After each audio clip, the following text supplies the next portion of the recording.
Энэ бол Smile. Ямар ч илүүдтэй сэтгэл хөдлөхүү даруухан ширээний теннис тоглодог залуу.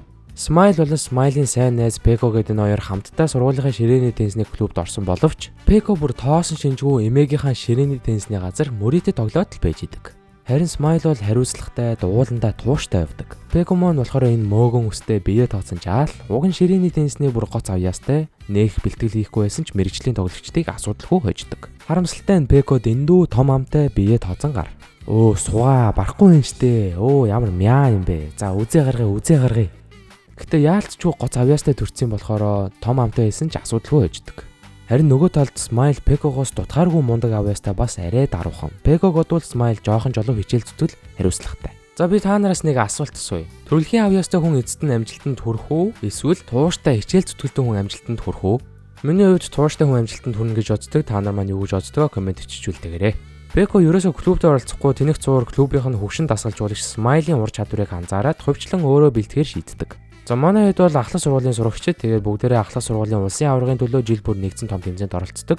Тэгээд ямар ч тач бэлтгэлтэй орох зуураа Smile Peko хоёр маань өөр нэг сургууль дээр сурагч солилцоогоор бүр бүхэл бүтэн хятадын үндэсний багт байсан хятад тоглогч ирснийг нь сонсоод сонирхохоор хамтдаа тэр сургууль руу яваад очдог. Ингээд манай хоёр хоорондоо харилцажсэн хятад сурагч нь гарч ирээд Smile-ийн тоглолтын техникийг үнэлээд аль хоёулаа үзэлцээ гэсэн чинь Peko үгүй ээ надтай үзэлцэж олон долоо юм донгоссоор хагаад Smile биш Peko хятад тоглогчтой тоглохоор болдог. Ингээд хамтдаа тоглоод үзэхэд хятад тоглогчид Peko 0-ороо хожигдно. Төрсэн цагаас хойш хамгийн мундаг нь хамгийн шилтгэн гэж хэлүүлсэн Peko гинэт сурагч солилцоогоор ирсэн хүүхдэд хожигдоод "Хүш, би хожигддаг байсан юм уу? Би хожигдчихлоо гэж үү?" Хэмээн тэрээр хувьдаа маш их гүн гүнзгий бодолд автдаг. Удалгүй хэсэг хугацааны дараа ахлах сургуулийнхны үндсэн тэмцээн маань эхэлдэг.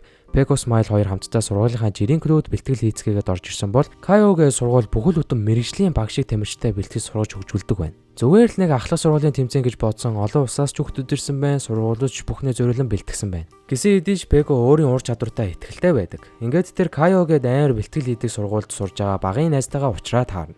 Peko багасаа л асуудалгүй түүнийг хожиж ирсэн боловч сүүлийн хэдэн жилүүдэд энэхүү алзан найз нь түүнээс хэд дахин илүү их бэлдсэн болооч тэр үе ядах юмгүй түүнийг хождог. Хожигдол хүлээснээр Peko маань эцэст нь бууж өгөөд ширээний теннисээ хаймаар санагдана. Яг энэ хэсгээс бид нар юуг ойлгож болох вэ гэхлээр дан ганц авьяас чамайг амжилтанд хүрэхгүй хичээл зүтгэлж бас маш чухал яхнэ. Харин эсрэг зоонд орсон Smile нөгөө нэг Peko-г балбаа тайсан хятадын эсрэг тоглохоор болдог.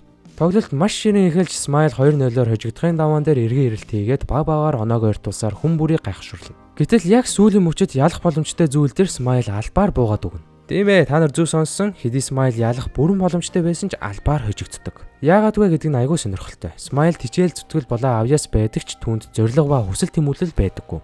Нэг ёсондоо Smile ширээний тенниснээс аз жаргал зугааслыг авдаггүй. Энэ үйлдэлт нь дасгалжуулагч нь маш дургүй байдаг өгөө шууд очоод л халагдаад авдаг. Тэмцээн үргэлжлэл сүүлд нь Kyo Академийн өндөр булчинтай Халцака бүгдийн асуудалгүй хожоод яснаар дуустдаг. Угсаа энэм дээр бол Kyo Академийн ахлах сургуулиуд дундаа дэндүү мэрэгжлийн харагддаг.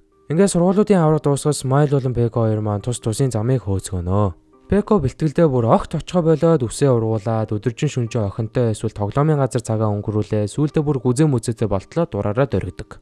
Peko-гийн хувьд бол хожигдож сураагүй бас гинэт хоёр дараалж аимшигтайгаар хожсон нь бүр сэтгэл санаанд нь нөлөөлсөн байна. Харин Smile өдөр шөнөгүй бэлтгэлээ хийж дасгалжуулагчтайгаа өглөө бүр эртлэн уулзах болсон харамсалтай нь Smile-ийн сэтгэл нь улам хоосон болдог. Smile яг анх яаж ширээний теннис тоглосон бэ гэвэл Peko-гоос олж тоглосон. Ерөөсөө найз нөхөдгөө ангийнхаа хүүхдүүдэд дээрлэхүүлж байхад нь хаанаас ч юм нэг супер баатар гарч ирээд түүнийг аварсан. Тэр супер баатар нь бол Peko. Peko түүний хэцүү байдлыг нь үл тоож хамтдаа ширээний теннис тоглоё гэж хэлснээр Smile маань ширээний теннис тоглоод урд өмнө авч байгаагүй гайхалтай аз жаргалыг олж авсан. Ерөнхийдөө бол хожигдол Smile хизээч чухал байгаагүй. Харин Peko ирж Smile-ыг аврахын л анхнаасаа түүний энэ тоглоомноос олж авдаг утга учир байсан. Харин одоо л хэдий ур чадварын хувьд маш ихээр сайжирсан ч өдөр шөнөгүй дасгалжуулагчтай хүнд бэлтгэлүүд хийснээр баг-багаар робот шиг ямар ч сэтгэл хөдлөл хүсэл эрмэлзэлгүй болоод байдаг. За ингээ хэсэг хугацаа өнгөрөө дараа жилийн том тэмцээн маань эхлэхэд ойрцсон байна. Peko ширээний тенниснээс зүгтааж явсан адаг зүйлт нь өөрөө тогломоор байгаагаа ухаардаг. Тэгээд энэ удаа зөвхөн авьяас чадвардаа найдах биш бусдын адил хичээнгүлэн бэлдэж өөрийгөө сайжруулахыг шийдснээр Smile Peko хоёр хоёулаа эцсийн тулаандаа бэлтцгэн. Тэгсэн Peko эргийн ирэлтийн бэлтгэлээ хийх зураа өвдгөндөө бэртэл авдаг. Гэтэ эцэст нь юуны төлөө тэмүүлж байгаагаа ухаарсан Peko бэртэлтэй байгаа хэдий ч тэмцээндээ заавал орно хэмээн орохоор болно. Ингээд тэмцээний өдөр ирж Peko Smile тус тусын тулаануустайгаа нүр тулна. Smile чих бэлтгэл хийснээ харуулж ядах зүйлгүй өрсөлдөгчдөө буулга авахад нөгөө талд Peko ч бас бүгдийн буулга авснаар өмнө жилийн аврагтай таардаг.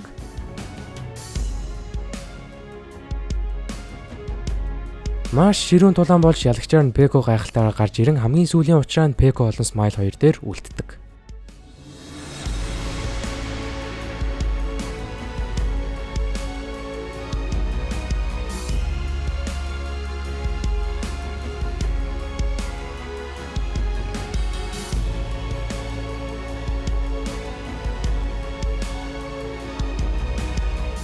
Peko Smile хоёр бага наснаасаа өдий зэрэг төрөх хүртлээр сурсан бүхнээ бие биенийхээ эсрэг гарган энэ өчүүхэн ширээн дээр өнгөрсөн бүх мэдрэмж сэтгэлдээ зориулан өрсөлдөөд Smile хожигдсон Peko хожлыг авснаар аним маань дуустдаг. Дуусгахаа өмнө бас Peko Smile том болсон байгаагаар харагддаг. Peko үнэхээр Laviasтай бас ширээний теннис тоглох хүсэл зоригтой гэдгийг ухаарснаар илүү их бэлтгэл хийж сайжран том болоод олон улсын нэр хүндтэй мундаг тамирчин болсон байдаг. Харин Smile мэрэгжлийн тамирчин болоогүй харин ширээний теннисний багш дасгалжуулагч болсон байна. Тэгэхээр төгсгөлт нь бол хоёулаа л өөрсдийн хайртай теннисээ тоглож амьдралаа үргэлжлүүлсэн байдаг. За та бүхэн маань хэрвээ анзаарсан бол зураглал анимашн бүр аним гэх хэрэг харагдсан байх. Гэтэ би ч өөрн тэгээ жирийн аним ярихаас илүү гажиг эсвэл өөрмөс аним ярих нь олон л доо тий. Ямар ч тач Ping Pong Animation гэдэг Tatsunoko Production-ы 2014 онд гаргасан 11 ангитай анимыг өнөөдөр та бүхэндээ би төлөвлүүлээ ярьж өглөө.